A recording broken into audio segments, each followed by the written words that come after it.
It's been 2 years since the convoy protests. Trucks blockaded downtown Ottawa as thousands of people protested for weeks against vaccine mandates and the federal government.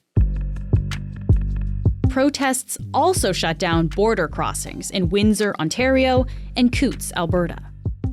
In response, the government invoked the Emergencies Act, calling the protests a threat to national security. 1 year ago, an inquiry found that the government was reasonable in its use of the Emergencies Act. But this week, a federal judge ruled in favor of civil liberties organizations, saying the use of the Emergencies Act was unjustified and that it violated the Charter of Rights and Freedoms. Marieke Walsh is a senior political reporter for The Globe. She's here to explain what was in this latest ruling, the impact it could have on the Trudeau government, and what it means for how we remember the convoy protests. I'm Marieke Walsh, and this is The Decibel from The Globe and Mail. Marieke, it's great to see you. Thanks for being here. Thanks so much for having me on. So it's been almost 2 years since the government invoked the Emergencies Act because of what happened with the convoy protests in Ottawa, as well as the border blockades. Can you just quickly remind us what happened? I think it's a time that many in Ottawa would rather forget, but here we are talking about it again. 2 years ago, the capital, the downtown core of Ottawa, was completely rammed by trucks, other vehicles that had blockaded large parts of the downtown core in protest, first to the vaccine mandates against COVID-19, but also more broadly, it became sort of an anti-government protest. And, you and I were speaking at the time, and you could hear truck horns going in the background while we were talking on the podcast back then. Yeah. There was a lot of disruption, a lot of disorder, a lot of concerns around safety for residents who were trying to live through this, many sleepless nights, and the police really being accused of doing very little to enforce the protest, to bring sort of any order back to the city. And those protests in Ottawa then spilled into blockades at border crossing like Coutts in Alberta and Windsor in Ontario. And so it sort of was seen to spiral and to escalate in a way that was unmanageable from the government's perspective. And so as a result of this, in response, the federal government invoked the Emergencies Act. And we have talked about this before, but it has been a while. So can you just remind us, what is this act, the Emergencies Act, and what does it do?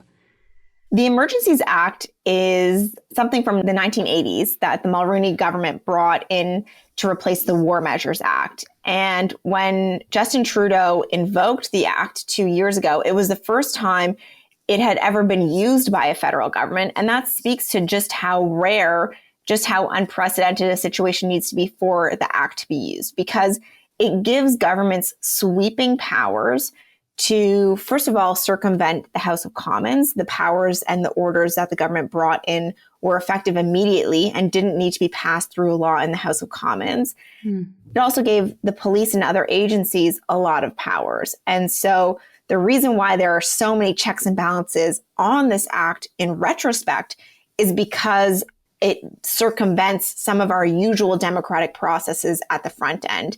And it's only supposed to be used in cases of national emergency and security threats that rise to the level of it needing to be used. And so what did the Liberals say at the time? Why did they say they needed to invoke it? At the time, they said they needed to invoke it because there was a threat to the security of Canada and a threat to Canada's economic security by the fact that the borders were blocked. We're entering the third week of illegal blockades that have been disrupting the lives of too many Canadians. Here in our capital city, families and small businesses have been enduring illegal obstruction of their neighborhoods, occupying streets, harassing people, breaking the law. This is not a peaceful protest. And there was questions about supply chains. There was questions about how secure and how stable any of the crossings that had been cleared, whether those were actually going to remain cleared. And to remind you, it was almost 3 weeks into protests and chaos in the capital that had really grabbed headlines around the world many times over, and in which when you were in Ottawa, it did not feel like there was any progress being made by the police to get their handle on things. And the police were openly saying it wasn't safe and it wasn't managed. And at the same time, really struggled to figure out what to do and to do anything about it. And the Emergencies Act allowed the freezing of bank accounts. It also compelled tow trucks to actually move vehicles to get them out of that downtown core, right? So those are some of the things we saw as a result of the invocation of this act. Exactly. So what happens is that the government declared a public order emergency under the act. And in making that declaration, it could then issue orders under the act. And those orders included empowering banks to freeze bank accounts of people connected to the protests, and also gave police agencies the power to compel tow truck companies to provide their services. It didn't itself make them do it.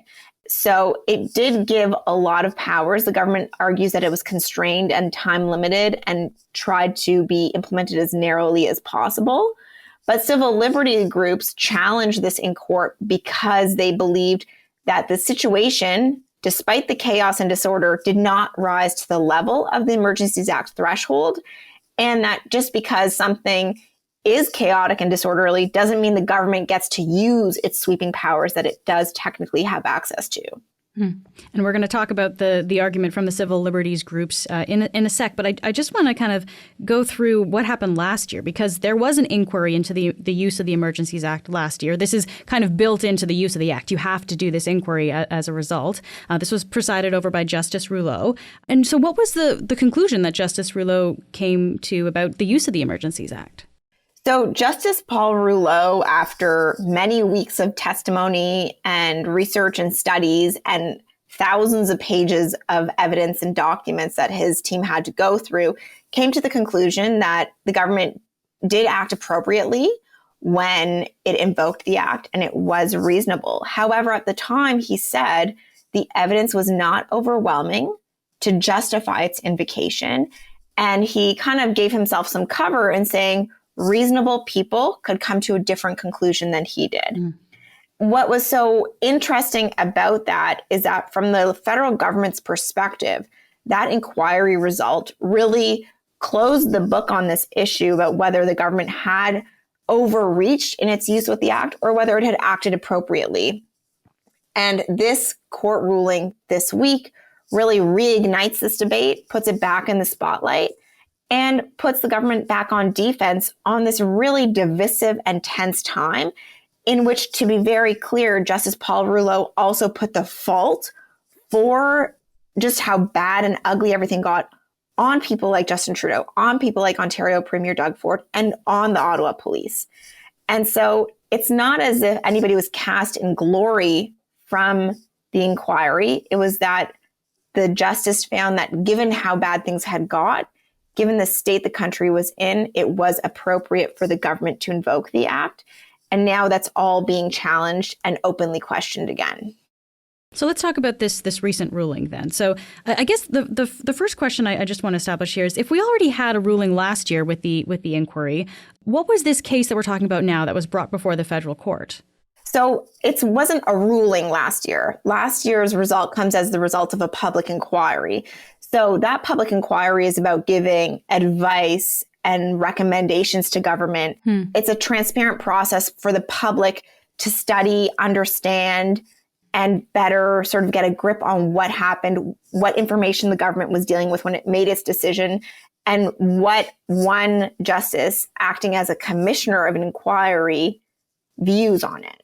The public inquiry is a check and balance. It's not a legal process. What we got this week was the first legal finding on the use of the act by a federal court justice.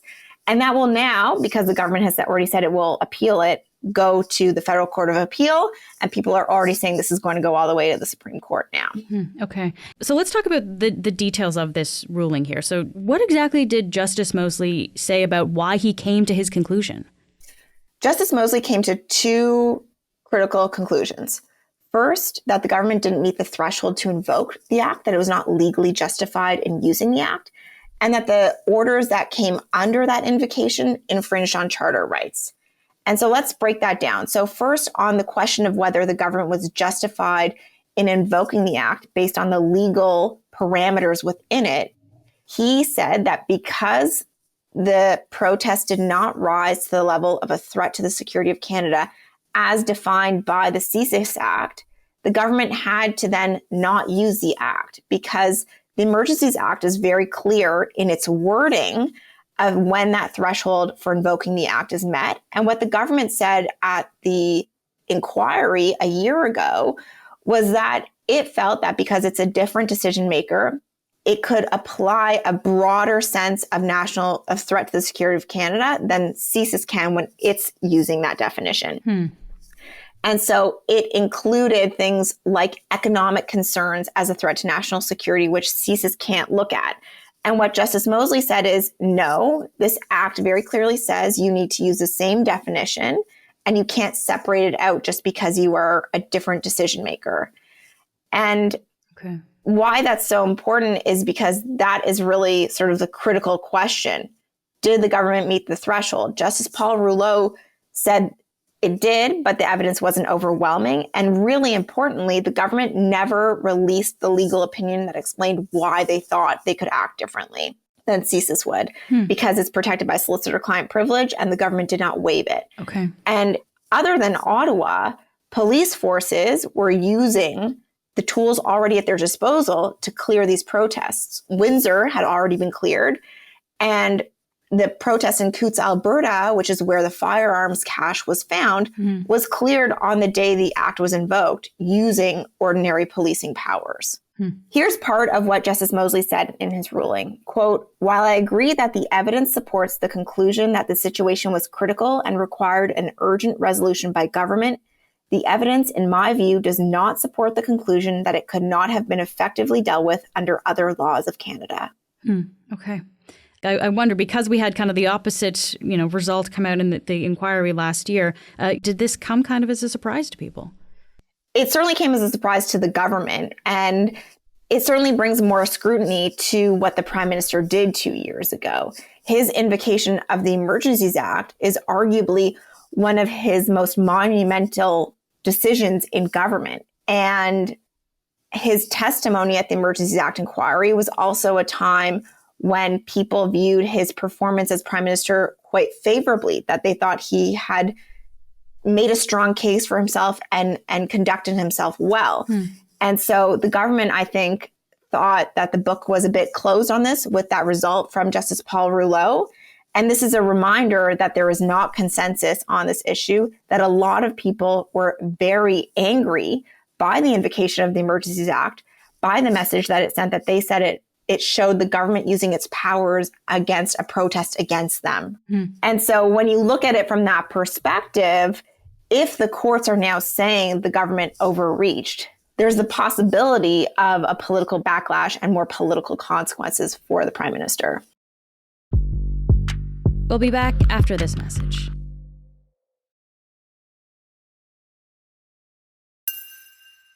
So, Marieke, you also mentioned the idea of charter rights being infringed. Where does that come into play? That comes into play, according to Richard Mosley, in two places. So the justice found that the orders under the act that the government invoked infringed on charter rights in two places. First, on freedom of expression, because he said the orders ruling the protests unlawful were overbroad in the sense that people who had parked a truck on Wellington Street were being lumped in with people who were peacefully protesting just with placards on Parliament Hill, which, as a reporter in Ottawa, we see all the time. Secondly, he said that it also infringed on the protection against unreasonable search. So essentially, people lost their right to due process in how the bank accounts were allowed to be frozen. And there were knock-on effects on, for example, spouses or children of the people at the protest whose bank accounts were frozen, who were negatively impacted by that. Okay. So if it's ultimately found that, the government was unjustified in using this act, what are the ramifications? So the courts act as a check on what governments do, on laws passed by the House of Commons, and that's just a natural part of our democracy.